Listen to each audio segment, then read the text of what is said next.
Welcome to Stormwatch. I'm your host, Aaron Bradley. Joining me today is MATC alum Tom Senholtz. Tom, thanks for joining us. Thanks for having me. Yes, the pleasure is all here. Can you tell us a little bit about what you did here at MATC? You were a student in the TV program, correct? Yeah, a few years. Still work at MPTV here as assistant director, which is CG, anyone who knows lower thirds. Mm-hmm. Yeah, I've been a few years out. It's kind of fun not being here anymore. Yeah, that sounds excellent. Well, thank you again for joining us. No problem. Well, you know, spring is in the air and we couldn't be more excited about it. Isn't that right? Oh, yeah. So, Aaron, what are some of your favorite parts of spring? Well, I think my favorite parts of spring are seeing the buds on the trees, you know, coming back and the reblooming of all the flowers and plants. It really makes you feel real good inside to know that everything's kind of having a rebirth and it's real warm is the other great part about that. Just easing into summer, I think, is really fantastic. Oh, that's nice. Yes, what about you? What's your favorite part of spring? Drinking. The drinking? Yes. That's also a good part of spring as well. It's a lot of fun. Oh, yeah. Yes. Best part about it. Now let's take a look at the Milwaukee, Mequon, and West Allis campuses and see what events are happening at MATC.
Mequon sure is a beautiful campus. To find out more about different MATC events, visit matc.edu. That campus looks beautiful. Everyone's favorite part of spring has to be spring break. Am I right? So Aaron, what's your favorite part of spring break? Well, my favorite spring break experience or memory, I guess, would be going down to Mardi Gras, being on Bourbon Street down in New Orleans. That was a lot of fun. It was a great big party, and I was also involved with the Frisbee tournament. So that's probably my favorite memory of spring break. Spring break, just taking like a week off for yourself is always probably my favorite part. What about you? What's your favorite part of spring break? I don't remember a lot of it. I drink a lot. Okay, yeah. That's a big part of spring break, it seems like.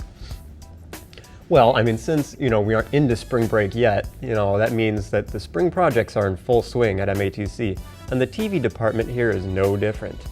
As a part of a 37-year tradition of student operations, students are learning to cover all sorts of events, big and small.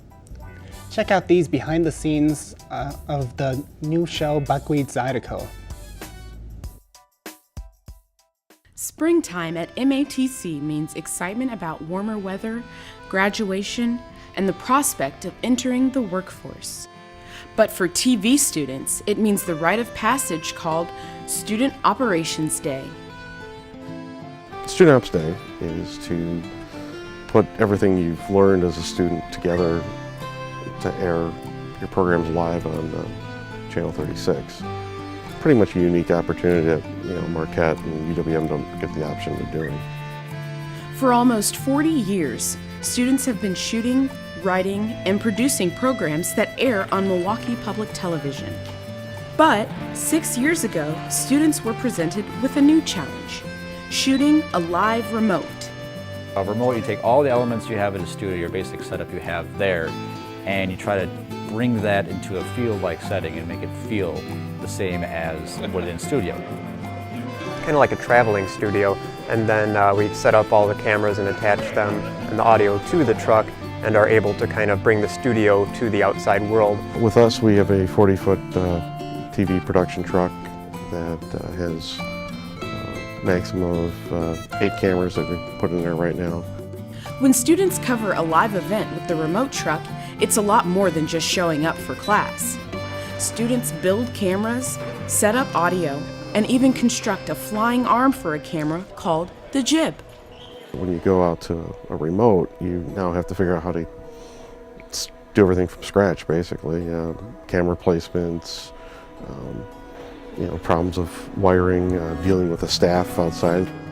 You're interacting with real world people. It's basically a real, this isn't fake, it was done for real. So you're dealing with elements that you're actually going to deal with in the real world. This does a really good job of preparing us for the professional world because this is real hands-on experience. There are other places, but where you go and you get more of like a education that is spoken at you. You don't get enough hands-on work, and this is really good for really people who are kinetic learners, people who learn with their hands, learn by doing. Well, I think it makes this a unique program. I mean, very few programs in the country have this ability to have their students work with a remote truck, full studio productions, go out on remotes. In the past, the Student Remote Project has covered acts like OK Go and Gaelic Storm. But this year, it's all about legendary musician Buckwheat Zydeco live at Turner Hall. This is Buckwheat Zydeco, all the way from the Bayou, Southwest Louisiana. So I want you to pay attention, watch me and the rest of Student Operation May 12 on channel 36.1. Be sure to check out the hard work of the students from the TV, animation, graphic design, and music programs on Student Ops Day. And just like Buckwheat Zydeco said, the good times will roll Saturday, May 12th on MPTV channel 36.1. Was that as much fun as it looked, Aaron? It certainly was. It was one of the most exciting and fun times I've had this entire semester. I think I would happily do it again any time I would be offered. I think it would be a really good time. Was it as much fun as the photography program? Well, I don't know about that, but we can find out soon. The photography program has a lot of cool things going on this spring. So let's see what student producer Ben Miller learned about the photography program. Our program is a 2-year Associate of Applied Sciences in Still Photography. History dates back, I think about 1950s, maybe even 40s when it originally got started. Right now, currently, we're in a major metamorphosis, obviously because of technology changes in an industry, which 10 years ago, this used to be completely a traditional program. Now we're on the verge of eliminating almost all traditional processes. There's a couple classes at the beginning, fundamental photography and Photo 106, where students still are working in a traditional kind of a workflow. Everything else has switched over to the digital technologies. I decided to go into photography, and from that, once I graduated, I plan on going into mainly wedding photography, but I'm not against going into something else that I may not really be as knowledgeable yet about or something like that. Most students come through the program looking to try and find some placement within photography industry as a whole, either as an assistant working for other various independent photographers locally or within the nation as a whole. Or some may want to get a placement in a particular photo studio, a catalog house like a Kohl's or Boston store. This particular studio we're in right now is basically more considered our traditional studio. This class is their basic fundamental lighting class. Here students are learning not only the theory and principles of light as an entity, as a force of creating images, and then they also get to apply it by starting out with continuous light, where they can actually see the effects of light on a subject or on various objects. And then we move through different types of skill set experiments where they work with people doing either portrait lighting, a little bit more complex still life types of situations, In a few weeks, we're going to be going out on location, working with lighting and available light, trying to get that balance between the two. And then we'll be switching over and working with electronic flash. I can be on location, I could be in a studio, so I'm working in several different situations. I'm not just in one place at one time, and not only that, but I can also use my creative ability in making the photographs. Today's still photographer can't rely solely on being a still photographer. The days of print will never really go away, in my opinion, but there's more and more web content, more and more video usage, from delivering it to, look what, technology, iPads and iPhones and all these devices need content. So a photographer that has diversified skills, that can create a little video content, that can do still photography, that can do a little bit of web design, has a little bit better advantage going into the marketplace. And we're seeing that trying to actually go back to the days. I mean, I'm a student of this school, and in 1980, that was part of the curriculum. You took a class or several classes in printing. You took several classes in cinematography. It was kind of forced upon you, because even then, I mean, people knew that you can't live in a bubble. You have to be able to be diversified in your skills and your knowledges of what you're going to be working with, or the types of people you're going to be working with in industry, because we don't know what we're going to be doing 5 years from now or 10 years from now. Photography looks like it would be a blast to get into. Yes, it does, Aaron. You hear our... Did you hear that they are letting you use food cards, your credit cards for food at MATC now? No, I didn't hear that. Tell me more. Well, student producer Steve Renimer has more. Let's take a look. It's much more convenient. That's the feeling many MATC students have when on March 1st, the downtown campus started accepting credit cards. Discover, Visa, and MasterCard can all be used at the Stormer Cafe as well as the food court. I didn't even know that they started using credit cards. And then I was hungry, so I was gonna buy something, and I said, gee, I hope I have enough cash. My buddy mentioned that they had credit card machines, and I was like, what? And I used it, and it's so convenient, because I never have cash on me. And it's not only the students who think it's more convenient. Kareen Nayaka, a cashier at the food court at the downtown campus, says she's seen an increase in students using credit cards since the first of the month. Yeah, I think a lot of people kind of like it. Yeah, I like it too, so. Katie Templeton, a nursing student here at MATC, will be more alert to her credit card purchases. Well, I would probably try to be more self-conscious when it comes to my money flow. You have the luxury now of swiping the card instead of, actually having to go to the ATM and withdraw only a certain amount of money. But bringing credit cards to campus was not an easy thing. We had to go through finance to make sure we had a secure internet connection. We had to apply for credit card acceptance through our bank, which is U.S. Bank. And once all the connections were there and approved, we then flipped the switch on the Blackboard computer system, and we can now proudly accept MasterCard, Visa, and Discover cards. And if you think food prices will be on the rise, think again. No, not at this time. It wouldn't be, food in price increase would not be due to credit cards at all.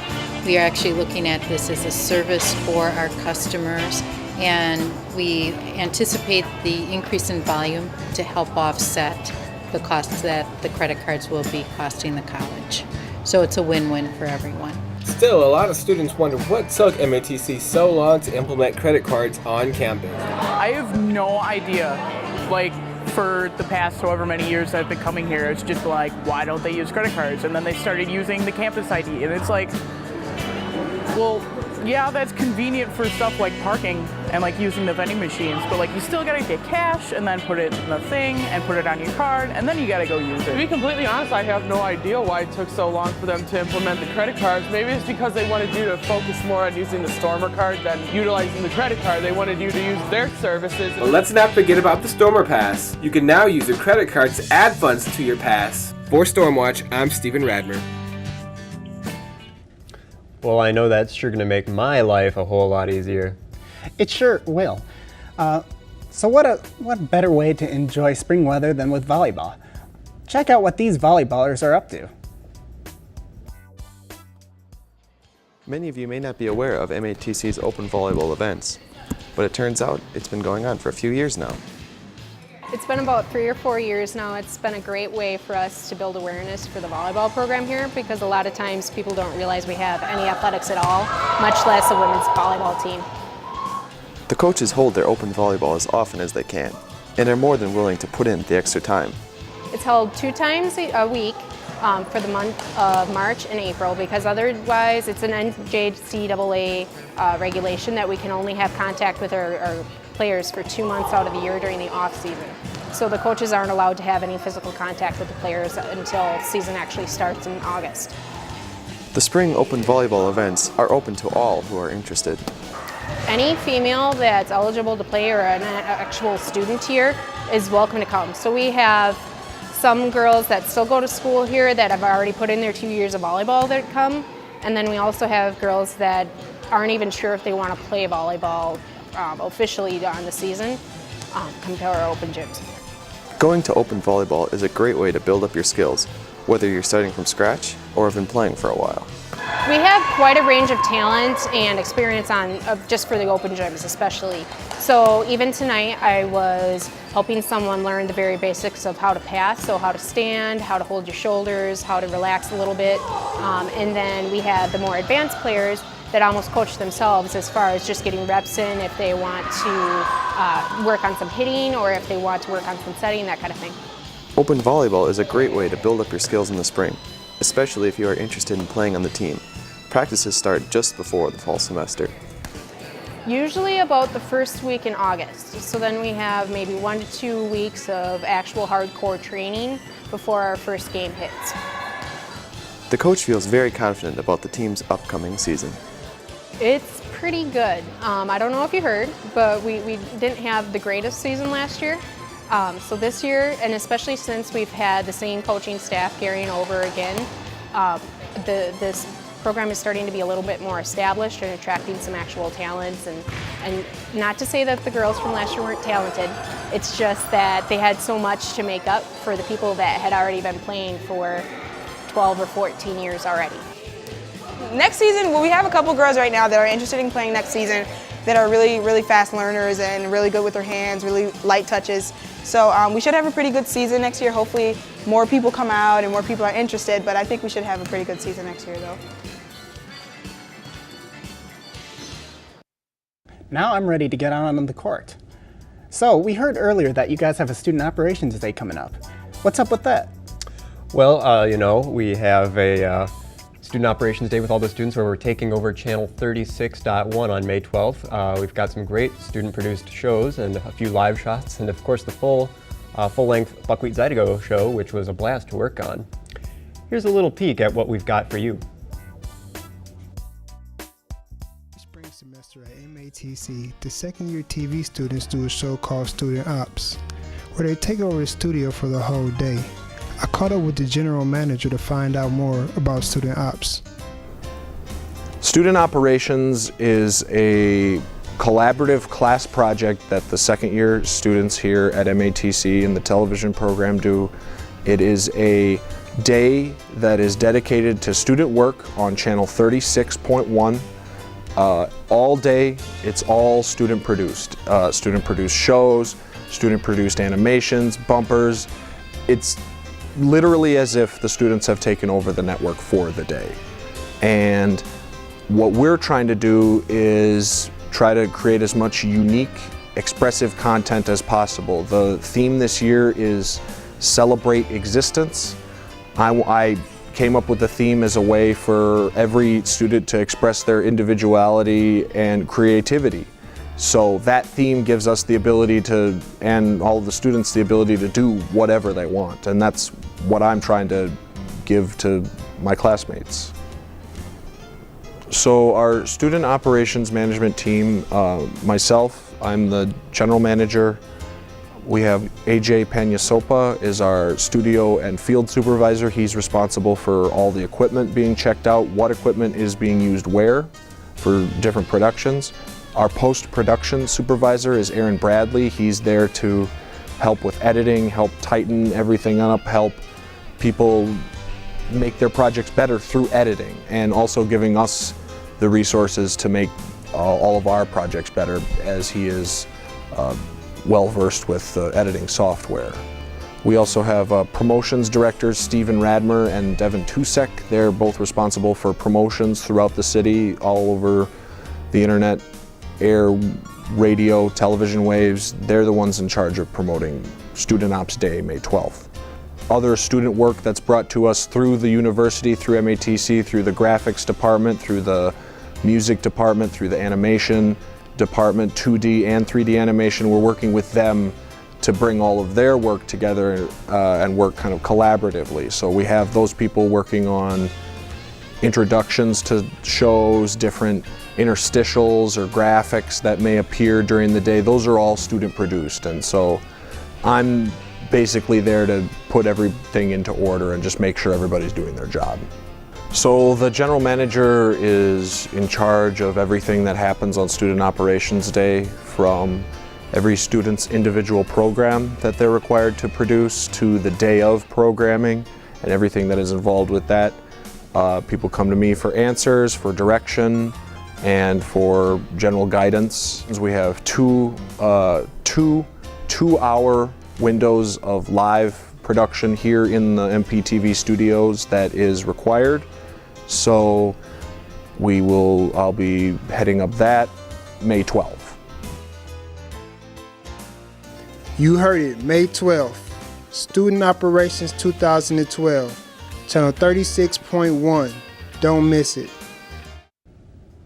So Tom, tell me, what was your student ops experience like? Difficult. A lot of hours spent, no sleep. Never used to drink before this. Yeah. Caused me to drink a lot. And what was your show about? It's called Interesting Milwaukee. It's interesting places in Milwaukee. Okay. Clever, huh? So like different kind of buildings or like parks areas or things like that? The Villa Terrace Museum, it was Glorioso's, it was a few things. Glorioso is a very cool place. Yes. What did your class do for your remote? Pink Floyd, USA. Oh, it was a Pink Floyd cover band, correct? Yes, light show cover band. Kind of a laser light show with a Pink Floyd cover band. That's interesting. And how was that experience? Was it fun or was it kind of... It was fun, difficult. A lot of lights went down, so it was hard to get focus on a lot of these people. So difficult for sure. I'm sure you were happy when that whole experience was over, all that stress. It seems like it definitely. can be a lot to deal with. Well, you know, it seems like that's all the time that we have for today.